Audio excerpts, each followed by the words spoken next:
vamos a exponer la medición de la accesibilidad espacial de las instalaciones médicas, alineamiento con el comportamiento real de los viajes médicos. Siguiente. Para comenzar, este estudio parte de una visión de una ciudad centrada en las personas. Esto significa que en lugar de analizar únicamente la infraestructura o los mapas, se intenta entender cómo viven realmente los ciudadanos, cómo se mueven y cómo acceden a servicios esenciales. En ese sentido, la accesibilidad de instalaciones médicas se vuelve un indicador clave de bienestar. Si una persona no puede llegar fácilmente a un centro de salud, su calidad de vida se ve afectada y la ciudad no está respondiendo adecuadamente a sus necesidades. Siguiente. Desde el marco teórico, este trabajo se apoya en la geografía del comportamiento. Esta rama combina espacio, tiempo, decisiones humanas para explicar por qué la gente se desplaza de cierta manera. Nos ayuda a pasar de suposiciones idealizadas a patrones reales. ¿Qué rutas toman las personas? ¿Qué modos prefieren? ¿Y cómo reaccionan frente a diferentes condiciones urbanas? En términos de viajes médicos, este enfoque es especialmente útil porque estas decisiones no son aleatorias. Están influenciadas por factores muy concretos como la urgencia, la distancia y la disponibilidad del transporte. Siguiente. La accesibilidad médica tiene un impacto directo tanto en la salud pública como en la equidad social. Cuando los servicios médicos están mal distribuidos o difícilmente alcanzables, ciertos grupos terminan en desventaja. Esto afecta a diagnósticos tempranos, a atención a emergencias y a cuidados cotidianos. Después de la pandemia, quedó aún más claro que garantizar un acceso rápido y eficiente a los servicios de salud es una prioridad. Siguiente. El viaje médico es un tipo de desplazamiento muy particular. Muchas veces es urgente, poco flexible y puede implicar situaciones de estrés. Por esa razón, las personas suelen elegir un modo que les permita llegar más rápido y con mayor seguridad, como caminar distancias cortas, usar bicicleta, tomar transporte público o manejar. El comportamiento de viaje para buscar atención médica depende de la necesidad del momento, la distancia al centro de salud y la oferta disponible, lo que hace que la persona responde de una manera distinta. Siguiente. Problemas en los métodos tradicionales. Los métodos tradicionales para medir la accesibilidad suelen asumir que todas las personas se comportan igual, que utilizan el mismo modo de transporte o que toleran los mismos tiempos de viaje. Sin embargo, eso no refleja la realidad. Al simplificar demasiado, estos métodos tienden a sobreestimar la accesibilidad en zonas donde las opciones de transporte son limitadas y al subestimarlas donde sí existe una buena conectividad. No captan, o sea, en resumen, no captan la variabilidad real del comportamiento humano. Siguiente. Por todo lo anterior, este estudio propone un enfoque renovado que incorpora el comportamiento real de las personas, los modos que eligen y los tiempos máximos que están dispuestos a recorrer. Al utilizar cadenas de viaje multimodales y parámetros basados en encuestas, el modelo logra representar de forma más justa y precisa las desigualdades de acceso. Esto permite tener una base más sólida para planear ciudades que realmente resuelvan o respondan a las necesidades a la salud de sus habitantes. Ok, ahora continúo con la segunda parte de la presentación, la cual corresponde al área de estudio y los datos utilizados. Esta sección es clave porque define toda la información sobre la cual se construye el modelo de accesibilidad. En primer lugar, el estudio se desarrolla en la ciudad de Nandin, ubicada en el sur de Guangxi, en China. Se trata de una ciudad con casi 8.9 millones de habitantes, distribuida en un área urbanizada de aproximadamente 443 kilómetros cuadrados. Aunque el estudio analiza seis distritos que en conjunto superan los 900 kilómetros cuadrados. Esta ciudad se eligió porque tiene una distribución desigual de servicios médicos, mientras que en el centro urbano hay varias instalaciones de alta capacidad. Las zonas periféricas tienen menos acceso, como se puede observar en la figura 1. Eh, Claramente esta área de estudio y la división espacial de los distritos está pues como raro. A partir de esta región se recopilaron 4 grupos principales de datos. El primer grupo corresponde a los orígenes, que representan dónde vive la población. La ciudad se dividió en una cuadrícula de 500 por 500 metros. Cada celda funciona como una unidad de demanda. Mediante un modelo de bosque aleatorio, se estimó la población de cada celda, logrando una precisión muy alta, con un R de 0,98. En la figura 2A, podemos observar cómo se distribuyen las unidades de origen. En el segundo grupo son los destinos, representados por 69 hospitales y centros de salud. En cada instalación se recolectó información como el número de camas, el personal médico disponible, lo cual es fundamental pues, para calcular la oferta en el modelo. Aquí se puede observar en la figura de 2B, la cual muestra la ubicación de estos centros médicos claramente concentrados en la zona central. El tercer grupo es el de los datos de viaje, que se obtuvieron utilizando una app que se llama GeoDemap. Lo importante aquí es que se trabajó con tiempos reales de viaje, es decir, no se usaron distancias rectas ni valores promedio, sino que se simularon viajes en 4 modos. El primero era conducir, transporte público, bicicleta y caminar. La estrategia que se usó fue la del tiempo primero, lo que significa que se utilizó el tiempo de viaje más rápido disponible. Esto hace que el análisis sea pues, mucho más realista. En la figura se pueden observar algunos de estos tiempos. El cuarto grupo corresponde al comportamiento del viaje médico, que se obtuvo mediante una encuesta del PPGIS aplicada a 632 personas. En esta encuesta se preguntó por el modo de transporte preferido, el tiempo máximo aceptable de desplazamiento y los criterios que usan para elegir un hospital. Con estos datos también se crearon unos polígonos, que son los polígonos de Thiessen, que representan las áreas de influencia de cada instalación según las preferencias reales de los residentes. Aquí se puede observar en la figura 2D que ilustra estas zonas. Finalmente, toda esta información se integró en una base espacio-temporal completa, la cual está resumida en la tabla 1. Esta tabla reúne todos los datos geográficos, los socioeconómicos, los de red y los de comportamiento. Gracias a esta integración es posible construir un modelo de accesibilidad mucho más preciso y alineado con la forma real en que se mueve la población. Y pues, hablando como en términos generales, esta sección pues muestra como la combinación de datos de población, hospitales, movilidad urbana y comportamiento humano, que también permite representar la accesibilidad médica de una manera mucho más exacta y útil para la planificación. A continuación, les presento toda la metodología utilizada en el estudio. Aquí se integran varios elementos: la construcción de una cadena de viaje médico multimodal, los parámetros de comportamiento como los umbrales de tiempo y la impedancia, el modelo MM2SFCA mejorado y finalmente un análisis que permite observar cómo cambia la accesibilidad según la hora del día. Todo esto se combina para representar de manera más realista cómo las personas acceden a servicios de salud. Siguiente. Esta figura muestra la estructura principal del modelo, la cadena de viaje médico multimodal. Cada viaje se representa como una secuencia de nodos y conexiones. Se identifica un nodo de origen, pasa por el nodo donde la persona elige el modo de transporte y continúa hacia el nodo de destino médico y finalmente contribuye al nodo de flujo que refleja la accesibilidad total.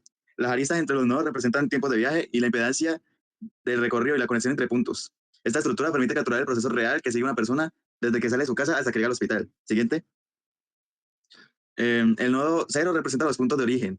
El área de estudio está dividida en celdas de 500 por 500 metros y cada una tiene asignada una demanda S sub I, que corresponde a la población estimada dentro de la celda. Eso permite que el modelo tenga una base sólida sobre dónde provienen los viajes y cuánto volumen de demanda se genera en cada zona. Un nodo M es donde se determina el nodo de transporte que las personas eligen. Esta selección no es aleatoria, proviene de los patrones observados en las encuestas. Por eso cada modo tiene un peso W sub M, que representa la probabilidad de que un paciente lo utilice. El modelo utiliza una fórmula que incorpora ese peso para que la elección de modo influya directamente en la accesibilidad calculada. Siguiente, ahora sí. El nodo D corresponde a los hospitales o centros de salud. Cada uno de ellos tiene una capacidad de oferta G sub J, que depende de factores como el número de cámaras, personal y nivel de servicio. Esta capacidad es fundamental porque determina cuánta demanda puede absorber cada instalación médica. La fórmula G sub J permite integrar estas características de manera coherente dentro del modelo. Siguiente.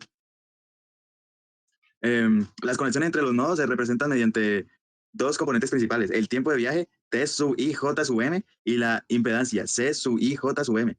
El tiempo depende del modo elegido, mientras que la impedancia refleja qué tan difícil o costoso es llegar desde un origen hasta un destino. La fórmula de impedancia permite que el modelo penalice los viajes largos o complejos. En combinación, estas dos aristas definen la resistencia al desplazamiento dentro de un sistema. Siguiente.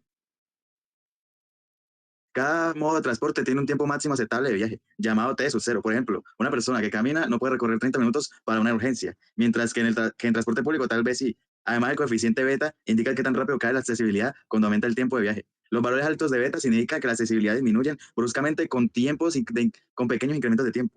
Estos parámetros provienen de la tabla 2 y están basados directamente en comportamientos reales de usuarios. Siguiente.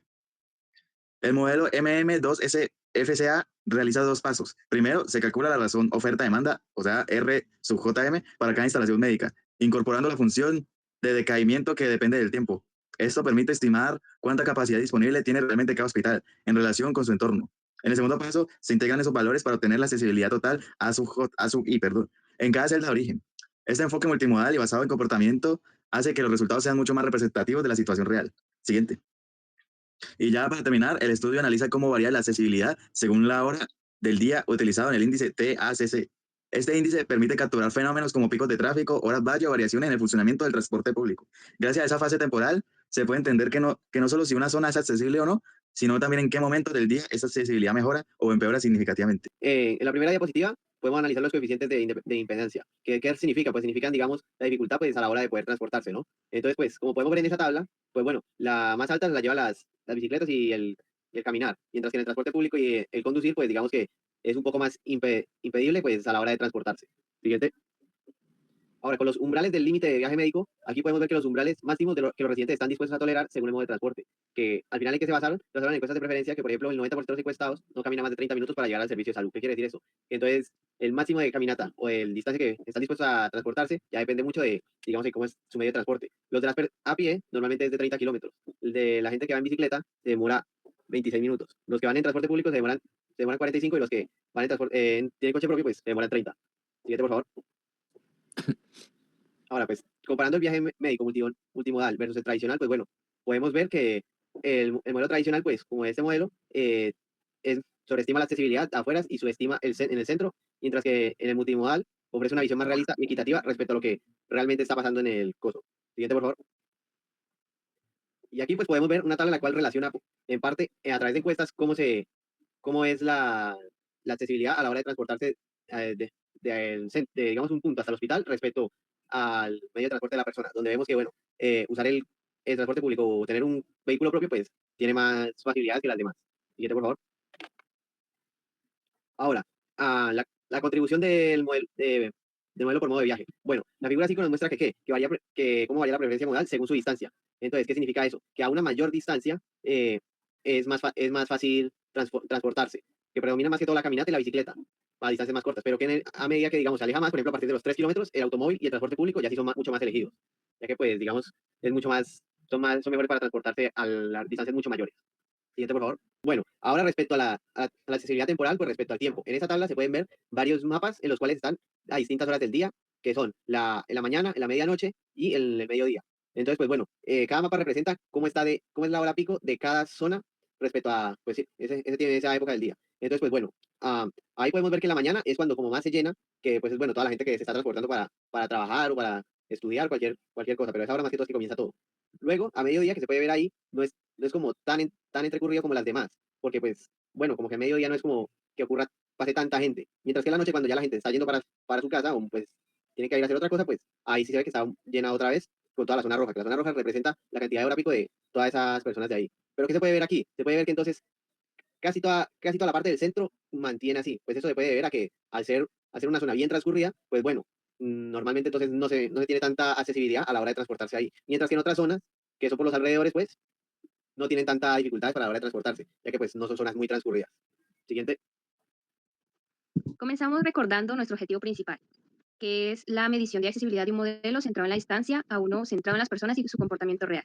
El modelo MM2SFCA que se presentó es el resultado de ese enfoque. Este marco metodológico impulsado por la geografía del comportamiento no solo es una mejora técnica, sino un paso crucial para una planificación más justa y eficiente en contextos urbanos con desafíos de recursos y movilidad. Siguiente, por favor.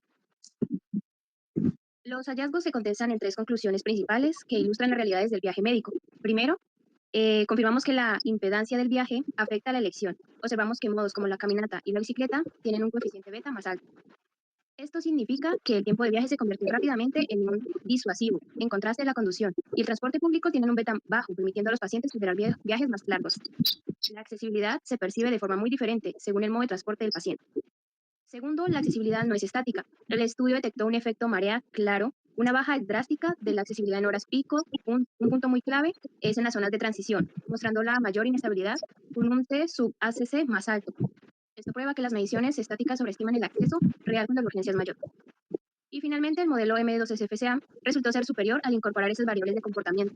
Corrigió las tendencias del 2SFCA tradicional al sobreestimar la accesibilidad en áreas remotas y a subestimar las disparidades locales. Siguiente, por favor. Estos hallazgos no son solo académicos, sino que también tienen implicaciones directas para los responsables de la toma de decisiones, especialmente en 3 áreas. El primero, el transporte y congestión. Las estrategias de planificación no pueden basarse solo en la distancia, deben enfocarse en reducir el tiempo de viaje efectivo en las horas de mayor tráfico. La congestión alrededor de las instalaciones debe ser tratada como un problema de accesibilidad médica. Segundo, la equidad modal. La baja contribución de la caminata y el ciclismo nos obliga a tomar y abordar la equidad modal. Es fundamental mejorar la conectividad peatonal y ciclista a los centros de atención primaria para no dejar desatenida a la población que depende de estos modos. Tercero, la asignación de recursos. El mapa de accesibilidad generado por el MM2FCA ofrece una guía robusta. Sugerimos que ese mapa dirija la futura expansión o ubicación de las instalaciones para corregir sistemáticamente las disparidades espaciales y temporales encontradas. Siguiente, por favor. Para concluir, es importante reconocer las limitaciones del estudio que a su vez señalan el camino para futuras investigaciones. Las limitaciones del estudio que se plantearon fue que aunque el estudio avanzó en la dimensión espacial, se centró menos en los factores en la elección del paciente, como la calidad de atención, la accesibilidad o el seguro médico. Incorporar estos factores es el siguiente desafío. Como trabajos futuros que proponen 2 líneas de investigación, fueron primero utilizar datos de comportamiento más granulares, como datos de GPS o registros médicos electrónicos para modelar la demanda en tiempo real. Y como segundo, desarrollar funciones de decaimiento dinámica, que puedan integrar la calidad de servicio de las instalaciones junto con el factor tiempo. Y en resumen, este estudio proporciona un avance metodológico crucial. Nos permite pasar de la teoría a la práctica construyendo una planificación urbana que realmente prioriza la experiencia, el bienestar y el comportamiento de sus residentes. Gracias.